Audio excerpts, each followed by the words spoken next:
Hey friends, this is Spencer, and I'm here to review the game Mad Max. This is semi based off of the movie. It's kind of in that same tone and everything like that with the cars and all that craziness. And it just came out. It is $60, made by Avalanche Studios and WB Games. WB Games is important to note because this game plays exactly like Batman and Shadow of Mordor. Those two games plays exactly like it. So once you played that, you played the other ones. It's got Batman's big time like hit the triangle button to parry, like block and then parry, and then square to fight. R1 rolls. I can't remember if that was how it was in Batman, but it's a similar style. And it plays exactly like that. It has that as the combat, and then for the other part that doesn't really fit, except it makes a little more sense once you look at the Batmobile and the crazy overusage of it in Batman. But there's a lot of car stuff in this game. In fact, half of it's on car, half of it's on foot. You just walking around doing shit. It's a huge open world. Again, kind of like Batman. This time though, it's set in the desert, which shouldn't be a surprise if you know what Mad Max is. I'm a Mel Gibson fan. I actually haven't seen the new movie. I heard it's really good though. It's not that I don't want to see it. It's just I'm not a movie person, and so I don't get out to the theaters. But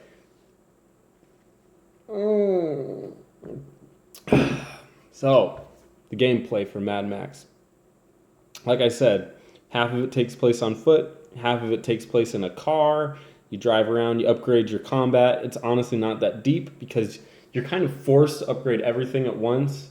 You'll understand if you play it, but you're limited, and then you slowly branch out to having more options. But when you're limited, you still have like 9 different things you can upgrade or whatever it is. So you're kind of limited on that. And then your car is another one that you're kind of limited, but you have a little bit more customization options too.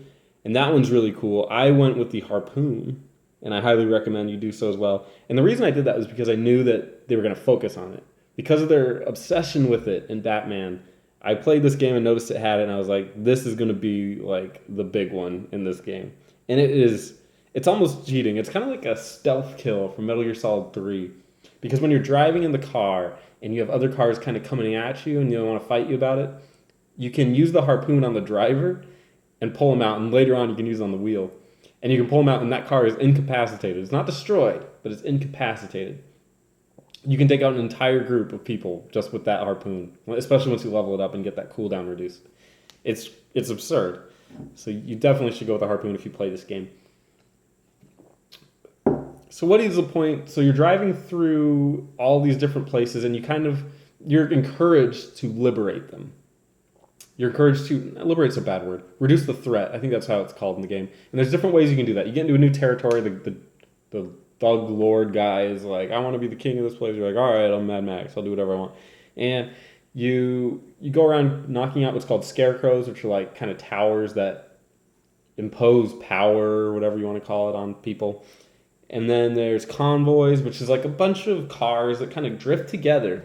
And what you have to do is take out the main one. It's got a red tank in the back. And once you take it out, you get their little headpiece, but it also reduces the threat, which is the point. But the biggest way you can reduce threat, and there's a couple other ways, like a bomb sniffing dog. I don't like animals. Say something. But there's a bomb sniffing dog.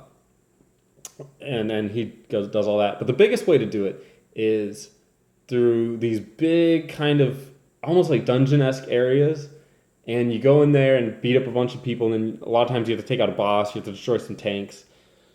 And when I say tanks, I just mean tanks of shit. Like, not of shit, but of stuff, which equivalent of shit. And you blow them up, and you get a credit. The boss fights in this game in these areas especially are pretty pathetic. All it is, I'll just ruin it for you, all it is they run at you and you dodge them, and then you hit them. A lot of times you just stand in front of the fire, and then dodge it, and they run into the fire. Oh, I'm clumsy. You punch them a couple times, rinse, repeat. Never gets any more complicated than that, unfortunately.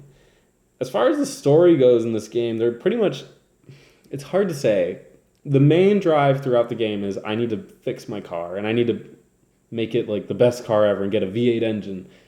But there is little sprinklings of like I had a past life before things got crazy. I had a wife and kids, and I mean, it hints at all that kind of stuff. And then later on, it does bring in some romantic involvements and entanglements, but it's not overly done. And I actually really appreciated that because I don't like it when video games like way overdo it.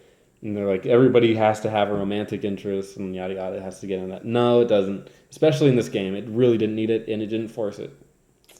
Good job. So that's pretty awesome. As far as the graphics go, this game is good looking, especially when you're in your car and you get to look at the beautiful desert vistas and all that kind of stuff. That stuff's boss. What isn't so good looking is when you're up really close to things. I know that's kind of like, well, every game isn't good, but this game goes for a really, really gritty style. And it's somewhat, the color scheme and everything like that can be a little bit hard to look at. Just how gritty it is. So that's just my opinion on the graphics. It's not the best looking game I've ever seen, but it's definitely serviceable, especially if you can just stare at the way that the world looks and the mountains and all that kind of stuff, and it is gorgeous. The storm effects are really cool too when the storm comes. I like that. So the last thing is the sound. The voice acting's hit or miss. The main character I wasn't too into. Your little side partner, Chum Bucket, he's pretty entertaining. He's not the greatest voice acting character of all time, but he is certainly interesting. My favorite was towards the end. There's a character, is his name Lights? I don't remember what his name is, but he has a bunch of lights, and his interactions with his little buddy are hilarious. I was literally laughing out loud at some of those. I know, it's crazy. But that guy is pretty funny. I enjoyed him. But otherwise, it's kind of been there, done that with the voice acting. The sound effects are fine. But other than that, it wasn't too amazing. So if I were to give this a total score, I would probably say 5 out of 10. The problem with this game is that it's too much like Batman. And it's too much like Shadow of Mordor, which I didn't really play Shadow of Mordor, but to what I'm understanding, that's what it is. Like that in Assassin's Creed. This one doesn't have as much like jumping and running. In fact, the jumping is, you can barely jump. Maybe as much as a regular human. Believe that. But it's kind of limited as far as that kind of stuff goes. But the combat is too much like Batman. It's just way too easy, and it's so simple. It's hard to get into that. There's that. There's a lot of limiting in the game. A lot of times when you get to a new area, you're going to be forced to complete like certain amounts of threat reduction before they even let you go to the next area. So it's not the story that's holding you back. It's the gameplay mechanics, and that is really annoying to me. So I'd say I didn't really care for that. A lot of the places too, I mean, the first half of the game I was really down with it. I was like, oh, cool, a new zone, I can go and explore it. And then towards the end, I was just like, oh my god, another one. The problem is they all kind of look the same. They all just have that same gritty style. And I mean, I get it. It's trying to go for a cohesive vision and everything like that, and that's great. But don't force me to explore every little one if I don't want to. And I'm not one of those people that has to complete things. I'm not a completionist. So, getting 100% on each one of these was nothing to me. I would just run through it. Oh, there's a thing. Fuck it. I don't want to take care of it. That's the other thing, too, is that in all these areas, they tell you how much of a percentage you've completed them. So if you really, really want to, if you're a completionist that's obsessed about that stuff, it's actually a plus for me. But for me personally, no. They'll get behind that. The pros are it's absolutely gorgeous in certain ways. Certain ways it's not so much. And the gameplay itself is fun enough. It's not the greatest, but it kept me going. It kept me interested. The car combat is fun. It's a little bit wonky. Sometimes you're running through the sand, and the sand like screws you up when you're driving. That can be fucking annoying. But otherwise, it's pretty doable. But otherwise, yeah, I'd say 5 out of 10. Pretty average game. If you really like Mad Max, you're probably going to like it. It won't be your favorite game because it's so much like the other games and kind of loses its own identity because of it. But it's still, it's a fine game. Cool. So I'm Spencer. Make sure to check us out on theitchnetwork.com or the Itch Network on YouTube. That's my home channel where I do all my crazy reviews with my friends. Otherwise, subscribe to this one. Thank you so much for watching. I appreciate it. God, the hops are taking their toll on me. But I'll see you next time. Thank you for watching. Bye-bye.